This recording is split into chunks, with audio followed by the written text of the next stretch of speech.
Hello, in this lecture we're going to define microeconomics and macroeconomics and compare and contrast the two, starting off with microeconomics, which is the study of individual choice under different economic conditions. Different economic conditions including things like laws and regulations. How will people's individual choices change under those different economic conditions?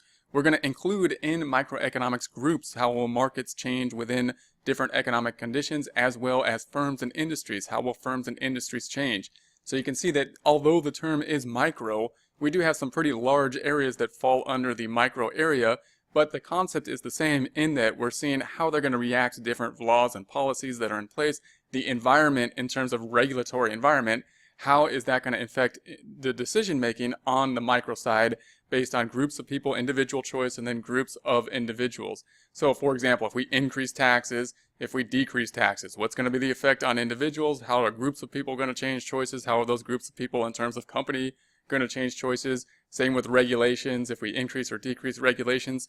So you can see the policies are put in place. We're really studying kind of the reaction that will happen on the market side when we think about the microeconomics. Topics of microeconomics include things like firm pricing policy. So if we had different policies in place, different regulations, different tax laws and whatnot, we think we can make fairly accurate predictions in terms of how the firms will react, how their pricing policy will react through economic models. Same with things like the household decisions, same kind of concept. Different economic environments, different laws in place. How will the households change? We think with economic models we can make fairly accurate predictions. Resource allocation, another area where once the laws and regulations are put in place, we think we can make some pretty accurate predictions in terms of how resources will then be allocated.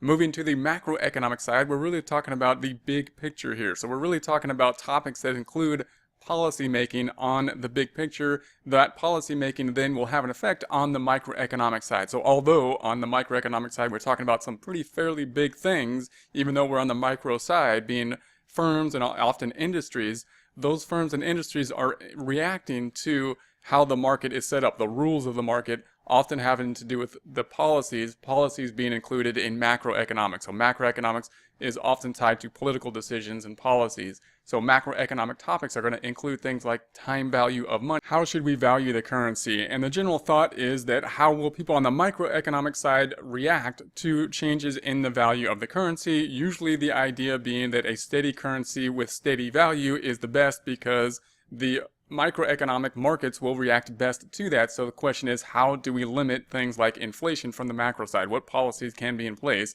so that the currency is somewhat stable? Going to be one of the questions from the macro side, and the other is going to be unemployment. Again, from the micro side, of course, we want to think how are people going to react in the market to different policies in such a way that unemployment is going to be low. And then from a macro side, what kind of policies should be put in place so that we can reduce the unemployment, so that on the micro side people will behave in such a way that we will have the lowest unemployment. What policies will tend towards that?